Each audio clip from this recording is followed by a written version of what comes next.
Fala pessoal, tudo bem com vocês? Estamos chegando aí, você sabe onde, aqui no nosso canal LA Esportes. Já vou te convidar de antemão, tá chegando pela primeira vez? Te inscreve no canal, do ladinho lá tem o sininho das notificações para tu ativar, deixa o like nesse vídeo, compartilha com os teus amigos, deixa aqui embaixo teu comentário. Chega mais, eu sou o Luiz Eduardo e vamos juntos para falar das notícias do Corinthians que se prepara, né, para a partida de volta pelas semifinais da Copa do Brasil, que acontece amanhã na Neoquímica Arena, tá?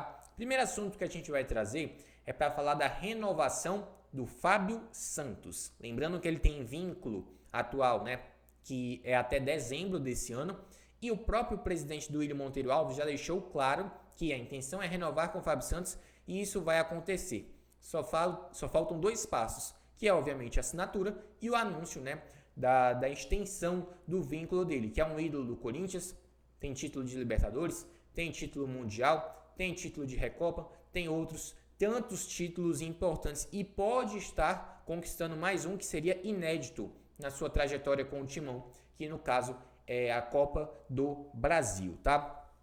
Números do Fábio Santos na temporada. Lembrando que ele está alternando, né, com o Lucas Piton, até porque o Fábio ele não é mais um garoto, né? Ele tem, obviamente, um processo de recuperação bem mais lento, até por ser um jogador experiente, mas é uma unanimidade em relação à torcida do Corinthians que ele é titular incontestável do sistema defensivo. Ele tem 31 jogos na temporada, 5 gols, além disso, é o batedor oficial de pênaltis do Corinthians. Errou somente um único pênalti, se eu não estiver enganado, que foi contra a equipe do Deportivo Cali, ainda na fase de grupos da Libertadores da América, beleza? E a gente sabe que o Fábio Santos ele é também uma das lideranças, né, no vestiário. Além do Cássio, do Gil, do próprio Balbuena, né, de tantos outros jogadores importantes como Renato Augusto também o Fábio Santos tem uma história de identificação e é com certeza uma das lideranças desse elenco. Faz muito bem o Duílio em renovar o vínculo, mas o que eu defendo? Que para a próxima temporada o Corinthians também traga, beleza, tem a manutenção do Fábio Santos, ok, mas traga um lateral esquerdo, digamos assim, de mais qualidade, para que com a saída do Fábio Santos a equipe não sinta tanto. O Lucas Piton é um garoto promissor, isso é bem verdade, mas ele ainda tem questões para evoluir. O Corinthians, por muitos jogos, quando não pode contar com o Fábio e é o Piton que vai para a lateral esquerda, passa a sofrer demais, principalmente no aspecto defensivo. Isso a gente tem que frisar aqui. O que seria uma alternativa, talvez, para jogos em que o Fábio não pudesse atuar? Jogar num esquema com 3 zagueiros e tu liberaria mais o Lucas Piton. Mas tu também sofreria com um processo de recomposição. Até porque o Lucas Piton não é aquele lateral de tantas características defensivas. Tem opções boas no mercado, o Corinthians, obviamente, vai mapear em busca de... Caso o Fábio Santos não possa atuar todas as partidas, o que é a tendência, obviamente, pelo calendário brasileiro, tem ali uma reposição à altura, tá? A gente também vai falar que o Timão tem retornos importantes para a decisão contra o Fluminense. Jovens, né, como é o caso do Robert Renan e também do Giovani, que estavam disputando um torneio no Uruguai, eles voltaram, estão disponíveis aí para o técnico Vitor Pereira e 2 atletas deixaram o departamento médico. O Rafael Ramos, lateral direito, que estava tratando um problema muscular, que por sinal o Rafael Ramos foi absolvido pelo STJD, né, pelo Superior Tribunal de Justiça Desportiva, por aquela acusação, né, que ele acabou recebendo de injúria racial do Edenilson, jogador do Internacional. A gente inclusive divulgou essa informação aqui no canal, tá? E outro jogador que retornou foi o zagueiro Raul Gustavo, que está recuperado, né, de uma torção no tornozelo, tá? Lembrando que nenhum dos dois é titular, né? A gente sabe disso, nem também o Robertino e nem o Giovani. E já a gente vai falar também a provável escalação do Corinthians para esse jogo. Obviamente, o Rafael Ramos é um jogador importante, né? Caso aconteça algum problema com relação ao Fagner. O Giovani é um jogador interessante, que ele chega, né? Dá uma ousadia diferente para o time do Corinthians. Não à toa ele foi importante, por exemplo, num confronto pesado, como foi contra o Atlético Mineiro lá no Mineirão, onde ele acabou sofrendo pênalti, que culminou na cobrança do Fábio Santos e no gol, né? Do tio Chico da Fiel. Então, são alguns jogadores importantes, sem dúvidas, que retornam, tá?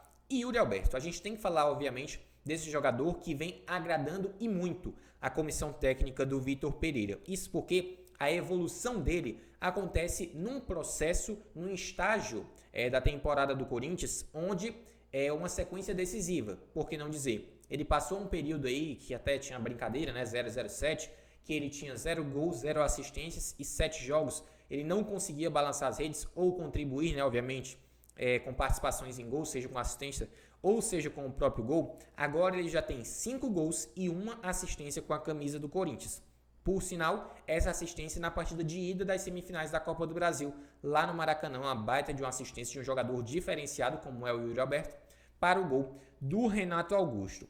Com os 5 gols que ele já tem, ele já de praxe é o vice-artilheiro do Corinthians na temporada, atrás somente, óbvio, né, do Roger Guedes, que tem 11 gols e é o líder, né, de gols, o artilheiro do Timão na temporada. E o Yuri, ele tem uma característica diferente dos últimos atacantes que passaram pelo Corinthians, como é o caso, por exemplo, do Jô, até de outros nomes, como a gente tem Paulo Guerreiro, pela história recente do Corinthians, né?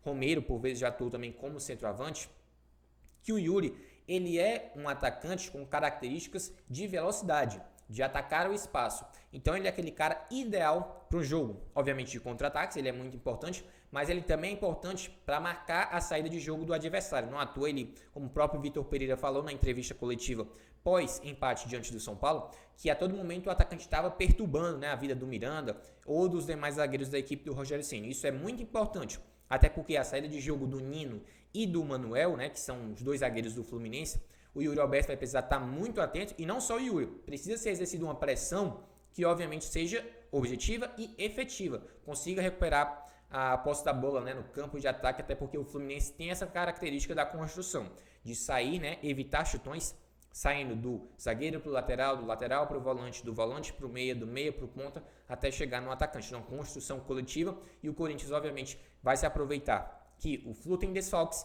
e também pelo fato, né, de tentar a todo momento a saída de jogo no toque a toque, no pé a pé, tá?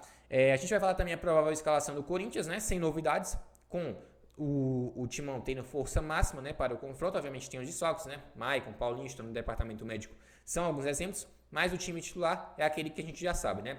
Cássio no gol, Fagner na lateral direita, Gil e Balbuena no miolo da zaga, Fábio Santos na lateral esquerda. 3 homens de meio campo, Fausto Vera do Queiroz com os 2 volantes, Renato Augusto, o meia de armação, pela esquerda, Roger Guedes, pela direita, Gustavo Mosquito, lá na frente, e Yuri Alberto. Esse é o provável time aí do Corinthians para enfrentar o Fluminense. Um bom time, tem condições de vencer, obviamente. Lembrando que com uma vitória simples o Timão se classifica. Caso de empate, teremos penalidades, qualquer empate. E, obviamente, vitória do Fluminense classificaria o tricolor carioca. Então, a gente fala aqui sobre Corinthians, falando sobre Fábio Santos, falando também sobre retornos importantes que o Timão vai ter, sobre a fase de Yuri Alberto e, obviamente, a provável escalação do Timão para essa decisão de Copa do Brasil. Inscreva-se no canal, ativa o sininho das notificações, deixa o like nesse vídeo, compartilha com os teus amigos, deixa aqui embaixo o teu comentário. No meu nome, Luiz Eduardo, fica um grande abraço, um grande beijo para todos os fãs de esporte da LA Esportes. Até nosso próximo vídeo, galera. Valeu!